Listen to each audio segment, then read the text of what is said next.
जय आंबे जय श्री महाकाल. कसं आहात सगळे? बरे आहेत ना? मी खुशाल असेल अशी अपेक्षा करते. बस सगळ्यांना चंपाषष्ठीच्या खूप खूप शुभेच्छा. आणि व्हिडिओ बनवण्याचा माझा मुद्दा असा की आज एक नवीन टॉपिकवरती मी व्हिडिओ बनवणार आहे.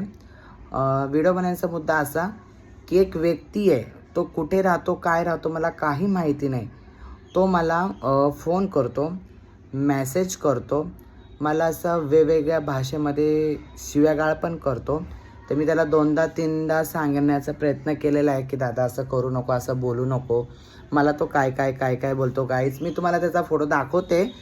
जर हा कोणाच्या ओळखीमध्ये असेल, फर्स्ट आणि लास्ट त्याला वॉर्निंग आहे. मला नाव तर नाही माहिती त्याचं, तर फर्स्ट आणि लास्ट वॉर्निंग आहे.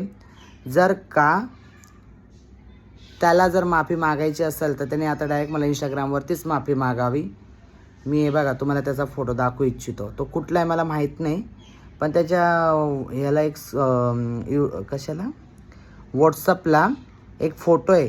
इंदुबाई नॅशनल स्कूल कुठली ते तर नाही माहिती मला, पण त्याच्यातला एक फोटो आहे. हे बघा गाईस, तुम्ही बघू शकता. इतना घाणेरडा दिसतो गाईस तो, माझी इंस्टाग्रामची फॅमिली.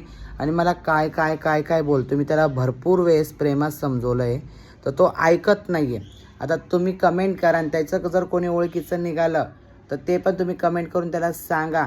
नाहीतर मी त्याच्या विरुद्धात महाराष्ट्र पोलिसांकडे मी त्याची तक्रार नोंदवल. हे बघा हा गाईज, हाय बघून घ्या गाईज. हा साधासुद्धा दिसणारा माणूस मला काय बोलतो. मी त्याला खूप काय समजवण्याचा प्रयत्न केला, पण तो समजण्याच्या लायकीत नाही आहे गाईज.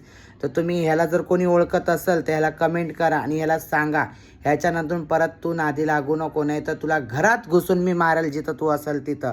मी कोणालाही घाबरत नाही. मी जर तुम्हाला उलट बोलतोय तर मी तुझ्या घरापर्यंत पण यायची माझ्या ताकद आहे आणि मी ते करून दाखवणार. जय आंबे जय श्री महाकाल. बस मला तुम्ही सपोर्ट करा आणि माझी व्हिडिओ कुठपर्यंत पोहोचली हे पण मला कळवा.